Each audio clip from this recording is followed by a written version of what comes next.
नमस्ते विद्यार्थी मित्रांनो. बघा, बी फर्स्ट इयरचे मुलं असतील किंवा डायरेक्ट सेकंड इयर इंजिनिअरिंगचे मुलं असतील, यांच्यासाठी इन्स्टिट्यूट वाईज अलॉटमेंट झालेली आहे. ठीक आहे. बऱ्याच मुलांना कलर कोडवरनं कन्फ्युजन आहे की हे कलर कोड काय इंडिकेट करतात. बरोबर आहे. आता तर कलर कोड काय इंडिकेट करतात या ठिकाणी बघा, ग्रे कलर आहे, रेड कलर आहे, या ठिकाणी ग्रीन आहे, है ना. तर असे हे जे कलर आहे ते कलर नेमकं काय इंडिकेट करतात. तर बघा, लक्षात घ्या विद्यार्थी मित्रांनो, तुम्हाला साध्या आणि सरळ भाषेमध्ये सांगतो.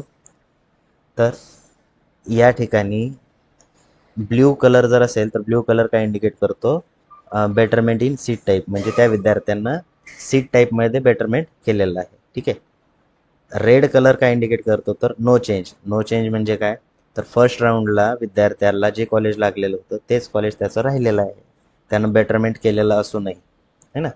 ग्रे कलर काय इंडिकेट करतो, तर त्या मुलांना त्या कॉलेजमध्ये ॲडमिशन ऑलरेडी घेतलेली आहे पहिल्या राऊंडला. ठीक आहे. आणि ब्लॅक कलर काय इंडिकेट करतो, तर न्यूली अलॉटेड, म्हणजे या सेकंड राऊंडला तो न्यूली अलॉट झालेला आहे.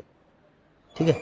त्यानंतर PWD इंडिकेट करतं person with disability, DEF indicate करतं डिफेन्स. ठीक आहे. आता या ठिकाणी बघा कलरमध्ये, आता हे जे ग्रे कलर इंडिकेट करतोय जी ओपन, ही सीट जी आहे ही ॲडमिशन विद्यार्थ्यांना कॉलेजमध्ये ऑलरेडी घेतलेलं आहे. ठीक आहे. आता ह्या ज्या सीट आहेत, G open, L open, G OBC, G SC. G म्हणजे काय करत, G stands for general, general SCBC.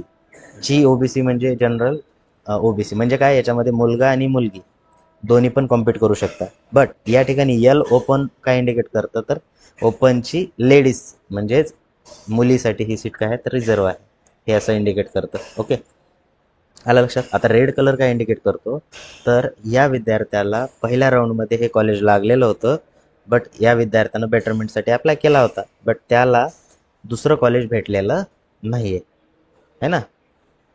त्याला दुसरं कॉलेज भेटलेलं नाही आहे, म्हणजे त्याला तीच सीट परत मिळालेली आहे, असा अर्थ होतो. पहिल्या राऊंडमध्ये जे होतं तीच सीट. ओके. त्यानंतर EWS. आता EWS या ठिकाणी कोणता कलर आहे, ग्रीन कलर आहे. तर ग्रीन कलर काय इंडिकेट करतो, तर बेटरमेंट इन चॉईस कोड. हे काय आहे, green colour indicates betterment in choice code. त्या विद्यार्थ्यांना बेटरमेंट करून हा विद्यार्थी या ठिकाणी लागलेला आहे. आता betterment in choice code, choice code म्हणजे काय, हा ग्रीन कलर जो आहे तो काय इंडिकेट करतो, तर betterment in choice code. Choice code म्हणजे काय, तर त्या विद्यार्थ्यांना म्हणजे दुसरं कॉलेज लागलेलं त्याचा चॉईस कोड जो असतो की नाही आपल्याला, इन्स्टिट्यूटचा कोड आणि त्याच्या पुढे ब्रँचचा कोड असतो, तो कोड चेंज करून आलेला मुलगा आहे तो, है ना. म्हणजे अगोदर त्याला दुसरं कॉलेज लागलेलं होतं किंवा दुसरी ब्रँच लागलेली होती आणि यावेळेस त्याची काय झालेली आहे, ब्रँच चेंज झालेली आहे. ठीक आहे. हां. तर आता ब्ल्यू कलर काय इंडिकेट करतो, तर सीट टाईपमध्ये त्याचं चेंज झालेलं आहे. म्हणजे जसं की एखाद्या विद्यार्थ्याला जी ओपनची सीट भेटलेली होती, है ना, पहिल्या याची एस टीची भेटली असेल, तर यावेळेस काय झालेलं, सीट चेंज झालेली आहे.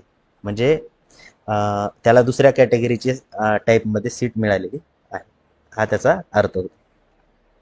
ठीक आहे. आणि ब्लॅक कलर जर असेल तर तो काय असतो, तर black colour indicates newly allotted, म्हणजे नवीन मुलं लागलेले आहेत, त्यांना पहिल्या राऊंडमध्ये कोणतंच कॉलेज लागलेलं नव्हतं, अशी मुलं असतात. ठीक आहे. आय होप तुम्हाला समजलं असेल. तर हे कलर कोड काय इंडिकेट करतात. ठीक आहे. सेम बी फर्स्ट इयरचं पण राहणार आहे, डायरेक्ट सेकंड इयर सारखंच कलरचा मिनिंग तोच राहणार आहे. ठीक आहे. याच्यावरनं काय समजतं तुम्हाला, तर बघा या ठिकाणी आता हे जे 5 मुलं आहेत, हे 5 मुलांना पहिल्या राऊंडमध्ये सीट मिळालेली आहे, बट त्यांनी कन्फर्म केली का, ॲडमिशन केली आहे का, नाही. कारण त्यांना बेटरमेंट पाहिजे, म्हणजे हे कॉलेज त्यांना नको आहे, याच्यापेक्षा दुसरं कॉलेज पाहिजे. बरोबर. आता अशा ठिकाणी रेड जर तुम्हाला सीट टाईप दिसत असतील तर तुम्ही त्याला काय करू शकता, अशा ठिकाणी अशा कॉलेजला, अशा ब्रँचला तुम्ही अप्लाय करू शकता. कारण यांना जर बेटरमेंट लागलं म्हणजे तुमची एंट्री या कॉलेजमध्ये होणार. येते लक्षात. ठीक आहे. आय होप तुम्हाला समजलं असेल. तर भेटूया आपण नेक्स्ट व्हिडिओमध्ये. थँक्यू.